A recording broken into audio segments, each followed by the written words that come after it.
कुरुक्षेत्र का अंतिम सत्य, जिसने दुर्योधन को बाहर से नहीं, भीतर से तोड़ दिया।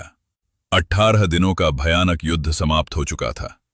कुरुक्षेत्र अब रणभूमि नहीं रहा था, वो एक मौन श्मशान बन चुका था।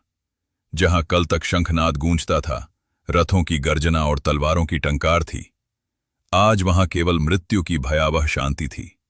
टूटे हुए रथ, रक्त से सनी हुई धरती, और उन्हीं के बीच टूटी जांघों के साथ कौरवों का अभिमानी युवराज दुर्योधन मृत्युशैया पर पड़ा था। सांसें उखड़ रही थीं, आंखों में पराजय की जलन थी, और हृदय में अब भी पांडवों के प्रति रोष धधक रहा था। तभी उस सन्नाटे को चीरते हुए श्री कृष्ण वहां आए। दुर्योधन ने अपने मन का सारा विष उगल दिया। कृष्ण, तुमने कपट से मुझे हराया है। यदि यह सच्चा धर्मयुद्ध होता तो पांडव कभी जीत नहीं पाते। कृष्ण मंद मुस्कुराए। उस मुस्कान में उपहास नहीं था, केवल करुणा और सत्य था। कृष्ण बोले, दुर्योधन, तुझे पांडवों का कपट दिखता है, पर अपनी ही गलत चयन दिखाई नहीं देती। तेरी हार भीम की गदा से नहीं हुई, बल्कि एक गलत निर्णय से हुई है। दुर्योधन स्तब्ध रह गया। कृष्ण ने आगे कहा, तेरी सेना में एक ऐसा योद्धा था जो साक्षात काल था। यदि तूने उसे सही समय पर सेनापति बनाया होता तो यह युद्ध 18 दिन नहीं, एक प्रहर में ही समाप्त हो जाता। वो योद्धा था अश्वत्थामा। कृष्ण ने दुर्योधन की सबसे बड़ी भूल उजागर की। पहले तूने भीष्म को सेनापति बनाया, जो पांडवों से प्रेम करते थे। फिर तूने द्रोणाचार्य को चुना, जो शिष्य मोह में बंधे थे। और जब द्रोण धराशायी हो गए, तब जिस योद्धा में क्रोध, शक्ति और विनाश की ज्वाला थी, उसे तूने अनदेखा कर दिया।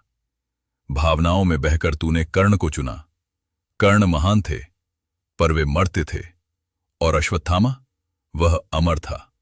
कृष्ण बोले, यदि 16वें दिन अश्वत्थामा सेनापति होता तो केवल पांडव ही नहीं, तीनों लोकों की शक्ति भी उसे रोक नहीं पाती।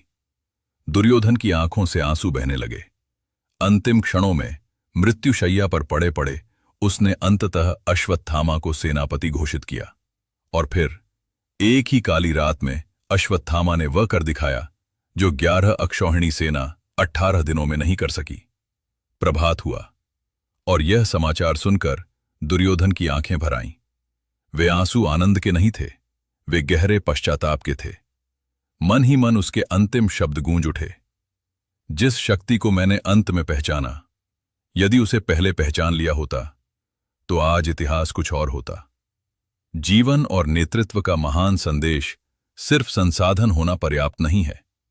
सही समय पर सही व्यक्ति को पहचानना, यही सच्चा नेतृत्व है। अक्सर हम भावनाओं और पूर्वाग्रहों में अपने जीवन या टीम के सबसे सक्षम अश्वत्थामा को नजरअंदाज कर देते हैं, और जब उसकी कीमत समझ में आती है, तब तक समय हाथ से निकल चुका होता है। क्या आपके जीवन या आपकी टीम में भी कोई ऐसा अश्वत्थामा अनदेखा तो नहीं हो रहा? हरे कृष्णा।